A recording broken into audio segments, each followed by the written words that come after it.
Hello friends, welcome to my YouTube channel success world MCQ. अगर आपने video को click किया है तो आपसे निवेदन है कि आप 3-4 क्वेश्चंस को देख कर जाएं। अगर आपको अच्छा लगता है तो पूरा देखिएगा, नहीं लगता है तो छोड़ के चले जाइएगा, ठीक है। तो बिना टाइम वेस्ट किए फटाक से स्टार्ट करते हैं आज के सेशन को। तो सबसे पहला प्रश्न आपके सामने है, सबसे पहले एक क्वेश्चन आपसे पूछा जाता है कि किस राज्य की साक्षरता प्रतिशत सबसे अधिक है। इसका आपको कमेंट बॉक्स में आंसर देना है, ठीक है। फिर जिस भी भाई का आंसर आएगा उसका कल नाम अनाउंस किया जाएगा। अगला आपके सामने प्रश्न है, पहला प्रश्न, भारत में ऊर्जा का सर्वाधिक स्रोत है, और आपके सामने ऑप्शन है पेट्रोल, जल विद्युत, कोयला या नाभिकीय ऊर्जा। जल्दी से बताइए। तो इस प्रश्न का राइट आंसर आपका कोयला के साथ जाएगा, ठीक है। अब एक नंबर प्रश्न से संबंधित कुछ प्रश्नों को देखते हैं। जैसे देखिए, कोयला जो है सबसे अच्छा कोयला आपका एंथ्रासाइट होता है, आप जानते हैं, और सबसे खराब आपका पीट होता है। अब एंथ्रासाइट क्यों अच्छा होता है?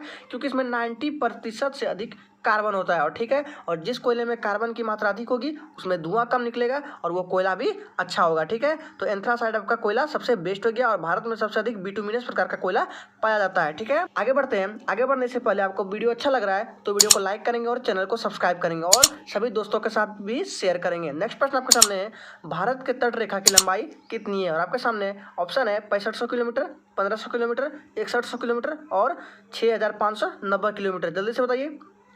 तो याद रखिएगा, भारत के तट रेखा की लंबाई आपका 6100 किलोमीटर हो जाएगा, ठीक है। यहाँ से आपके दो क्वेश्चंस बनेंगे और दोनों ही क्वेश्चन कंफ्यूज करने वाले होंगे। अगर आपसे पूछे भारत के कुल तट रेखा की लंबाई तो आपको टिक करना है 7510 किलोमीटर। अगर आपसे सिर्फ पूछे भारत के तट रेखा की लंबाई तब आपको 6100 किलोमीटर लगाना है। आप समझिए तट रेखा क्या होता है।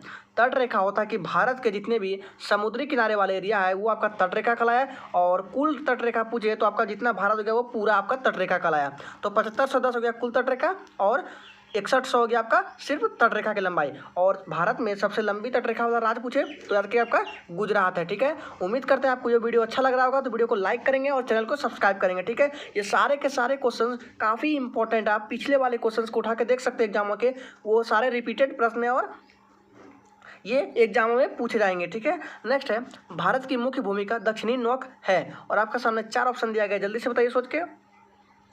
तो 3 नंबर प्रश्न का राइट आंसर आपका कैप कोमोरिन हो जाएगा। क्या हो जाएगा? कैप कोमोरिन, ठीक है। अगर तो आप बोलेंगे कि हमने तो इंदिरा पॉइंट पढ़ा है। देखिए, इसमें दो क्वेश्चन बनता है कंफ्यूज करने वाला। देखिए, भारत की मुख्य भूमिका दक्षिणी नौक पूछ रहा है, नौक पूछे तो कैप कोमोरिन, और दक्षिणी बिंदु पूछे तब इंदिरा पॉइंट हो जाएगा, ठीक है। याद रखिएगा दोनों प्रश्नों को। तो इस प्रश्न का राइट आंसर ऑप्शन सी के साथ जाएगा। देखिए, हमने यहाँ नीचे नोट कर दिया है, भारत का सबसे दक्षिणी बिंदु इंदिरा पॉइंट है, ठीक है, लेकिन नॉक पूछे तो कैप कोमोरिन को लगाना है। अगर इसका आपको पीडीएफ चाहिए तो टेलीग्राम चैनल को ज्वाइन कर लीजिए, वहाँ पर आपको इस वीडियो का पीडीएफ मिल जाएगा, और टेलीग्राम चैनल का लिंक नीचे डिस्क्रिप्शन बॉक्स में दिया गया है। आगे, भारत के किस राज्य में जाड़े के मौसम में वर्षा होती है? और आपके सामने 4 ऑप्शन दिया गया है। जल्दी से बताइए। तो याद रखिएगा, आपका इस प्रश्न में राइट आंसर उड़ीसा के साथ चल जाएगा, ठीक है। किसके साथ चल जाएगा? उड़ीसा के साथ। याद रखिएगा, उड़ीसा, देखिए इसे भारत हो गया आपका, यहाँ पर उड़ीसा आ गया। उड़ीसा, तमिलनाडु, आंध्र प्रदेश में, देखिए इन सभी जगहों पर, इन तीनों राज्यों में आपके जाड़े के समय में वर्षा होती है, ठीक है। जैसे आपका केरल में मानसून प्रवेश करती है 5 जून को लगभग, लेकिन पूरे भारत में वर्षा होता है, लेकिन यहाँ पर इस एरिया में आपका वर्षा नहीं होता है। यहाँ पे आपका जाड़े के समय में ही वर्षा होता है, ठीक है। अगर ऑप्शन में आपका तमिलनाडु रहता है तो तमिलनाडु को टिक करते हैं, आंध्र प्रदेश रहता है तो आंध्र प्रदेश को टिक करते हैं, लेकिन यहाँ उड़ीसा है तो इसलिए उड़ीसा हो जाएगा करेक्ट आंसर। याद रहना है कौन कौन सा राज्य? उड़ीसा, तमिलनाडु और आंध्र प्रदेश में जाड़े के समय में वर्षा होती है, और सबसे पहले मानसून आपका केरल में पहुंचता है, ठीक है। नेक्स्ट है, शिवाजी के धार्मिक गुरु कौन थे? और आपके सामने 4 ऑप्शन दिया गया है। जल्दी से बताइए। तो याद रखिएगा, शिवाजी के धार्मिक गुरु आपका समर्थ रामदास के साथ करेक्ट आंसर जाएगा सी के साथ, ठीक है। और शिवाजी का पूरा नाम जानते हैं आप? शिवाजी राजे भोसले था, ठीक है। नेक्स्ट है, पक्षियों का अध्ययन क्या कहलाता है? और आपके सामने 4 ऑप्शन दिया गया है। जल्दी से बताइए।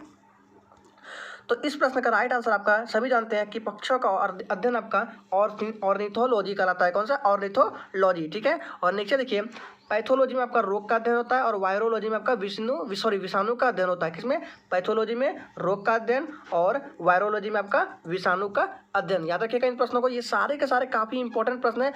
और अगर आप इस चैनल पर रोज़ बने रहते हैं तो मैं यह उम्मीद करता हूँ ये सारे के सारे प्रश्न काफ़ी इंपॉर्टेंट है, ठीक है। और यह मैं विश्वास दिलाता हूँ कि अगर आप मेरे चैनल के साथ रोज़ जुड़े रहते हैं तो आपका सिलेक्शन पक्का होगा, ठीक है। इसमें कोई दो राय नहीं है, आपका सिलेक्शन पक्का होगा। बस आप वीडियो में लास्ट तक बने रहिए, ठीक है। 7 नंबर प्रश्न को देखते हैं। भारत के समुद्र तटीय भागों में आने वाले तूफान क्या कहलाते हैं? और आपके सामने 4 ऑप्शन है, जल्दी से बताइए सोच के। ये बहुत ही इंपॉर्टेंट प्रश्न है, उम्मीद करते हैं आपको अच्छा लग रहा होगा सेशन।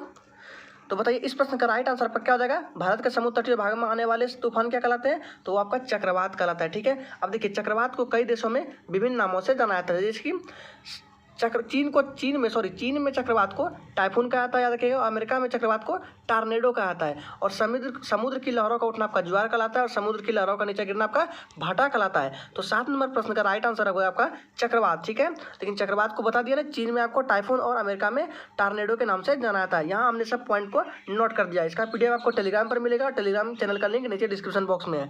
नेक्स्ट है, भारत का सर्वाधिक पटसन उत्पादक राज्य है, जल्दी से बताइए। तो इस प्रश्न का राइट आंसर आपका पश्चिम बंगाल के साथ जाएगा। नेक्स्ट है, भारत में विद्युत आपूर्ति सबसे पहले कहाँ शुरू हुई थी? जल्दी से बताइए। तो याद रखिएगा इस प्रश्न का राइट आंसर आपका दार्जिलिंग में हो जाएगा। कहाँ? दार्जिलिंग। आगे बढ़ते हैं, अद्वैत सिद्धांत का प्रतिपादन किसने किया था? और आपको सामने ऑप्शन दिया गया, देख लीजिए। तो राइट आंसर आपका शंकराचार्य के साथ जाएगा। किसके साथ? शंकराचार्य के साथ। अगर आपसे पूछे कि रामकृष्ण परमहंस की स्थापना किसने की थी? स्वामी विवेकानंद ने की थी, याद रखिएगा। और शंकराचार्य का जन्म स्थल आपका केरल हो जाएगा। आगे, भारत में सबसे पहले आने वाले यूरोपीय व्यापारी कौन थे? जल्दी से बताइए।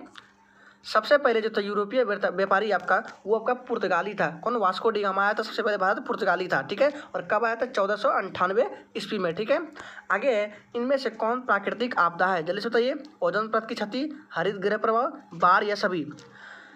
तो इस प्रश्न का राइट आंसर आपका ऑप्शन सी के साथ जाएगा, बाढ़, ठीक है। ओजोन परत की क्षति तो उसके कारण हम ही है जानते हैं। हरित गृह प्रभाव इसका कारण भी हम ही लोग हैं। लेकिन आपका ये बाढ़ जो है प्राकृतिक आपदा है। और याद रखिएगा ओजोन दिवस आपका 16 सितंबर को मनाया जाता है, और ओजोन को आपको डॉप्सन में मापा जाता है, ठीक है। किसमें? डॉप्सन में। नेक्स्ट है, राजस्थान की मूल भाषा है, और आपके सामने 4 भाषाओं के नाम है, जल्दी से बताइए। तो इस प्रश्न का राइट आंसर आपका मारवाड़ी के साथ जाएगा। किसके साथ? मारवाड़ी के साथ करेक्ट आंसर जाएगा। आगे बढ़ते हैं, और याद रखिए आपका राजस्थान जो है क्षेत्रफल की दृष्टि से सबसे बड़ा राज्य है, ये भी याद रखना है आपको।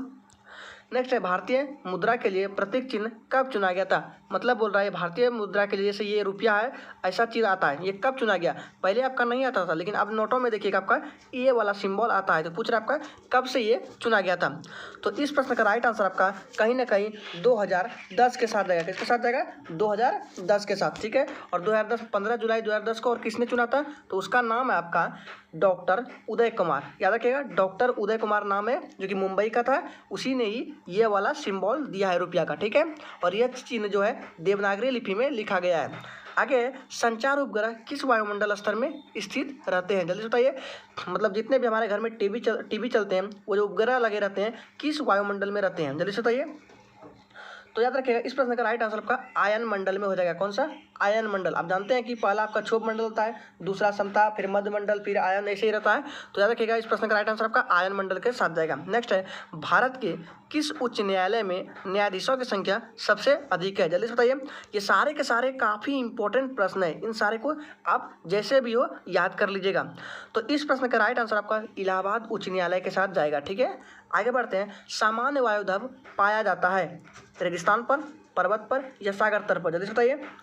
तो याद रखिएगा सामान्य वायुदाब आपका कहीं ना कहीं ऑप्शन सी के साथ करेक्ट आंसर जाएगा, सागर तल पर, ठीक है।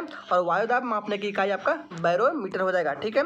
एक बार फिर से बोल रहे हैं, निवेदन है कि अगर आपको वीडियो अच्छा लगा तो वीडियो को लाइक करेंगे और चैनल को सब्सक्राइब करके सभी दोस्तों के साथ शेयर करेंगे, ठीक है। आगे, हवाई जहाज प्रायः किस में उड़ते हैं? जल्दी से बताइए। तो याद रखिएगा हवाई जहाज प्रायः आपका समताप मंडल में उड़ते हैं। किसमें? समताप मंडल में। और जानते हैं कि ओजोन को डॉप्सन में मापा जाता है। ओजोन दिवस आपका 16 सितंबर को मनाया जाता है। नेक्स्ट है, वायुमंडल में कौन सी परत का तापमान समान रहता है? जल्दी से बताइए सोच के। तो याद रखिएगा इस प्रश्न का राइट आंसर आपका वायुमंडल में जो है कौन सी परत है? तो याद रखिएगा वो आपका समताप मंडल है। कौन सा? समताप मंडल करेक्ट आंसर देगा। नेक्स्ट है, रामकृष्ण मिशन की स्थापना किसने की थी? जल्दी से बताइए। ये रिपीटेड प्रश्न है और ये काफ़ी बार एग्जामों में पूछे जा चुके हैं, तो याद रखिएगा। तो इस प्रश्न का राइट आंसर आपका स्वामी विवेकानंद के साथ जाएगा, ऑप्शन ए के साथ करेक्ट आंसर, ठीक है। और नीचे देखिए कुछ पॉइंट को लिखा है कि आर्य समाज की स्थापना दयानंद सरस्वती ने, ब्रह्म समाज की स्थापना राजा राम मोहन राय ने की थी, ठीक है। आगे, अमीर खुसरो निम्न में से कौन थे? जल्दी से बताइए। ये एक महान कौन थे बताइए? तो इस प्रश्न का राइट आंसर आपका ऑप्शन डी के साथ आएगा। इनमें सभी अमीर खुसरो संगीतज्ञ भी थे, महान कवि भी थे और इतिहासकार भी थे, इसलिए इनका नाम मेंशन किया गया है। तो याद रखिएगा अमीर खुसरो कौन थे? संगीतज्ञ, कवि और इतिहासकार, ये तीनों के तीनों थे। नेक्स्ट है ह्यूमस अस्थि कहाँ पाई जाती है? जल्दी से बताइए।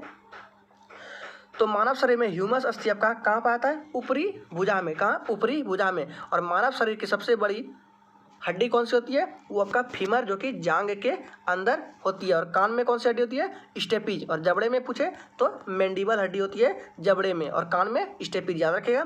नेक्स्ट है मनुष्य के शरीर में पैर की हड्डियाँ कीलक होती है, ठोस होती है, खोखली होती है या संधरी होती है? बताइए।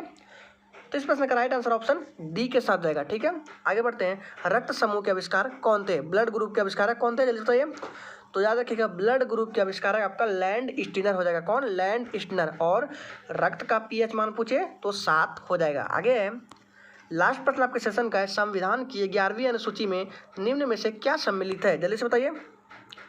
तो याद रखिएगा इस प्रश्न का राइट आंसर आपका ऑप्शन डी के साथ आएगा, पंचायतों का कार्यक्रम। और याद रखिएगा मूल संविधान में आपका टोटल कितने अनुसूचियाँ थी? 8 और अभी 12 अनुसूचियाँ है। तो उम्मीद करते हैं आपको ये सेशन अच्छा लगा होगा। अगर सेशन को अच्छा लगा तो लाइक करेंगे और वीडियो को दोस्तों के साथ शेयर करके सब्सक्राइब भी करेंगे। तो आगे इसी के साथ मिलते हैं फिर से।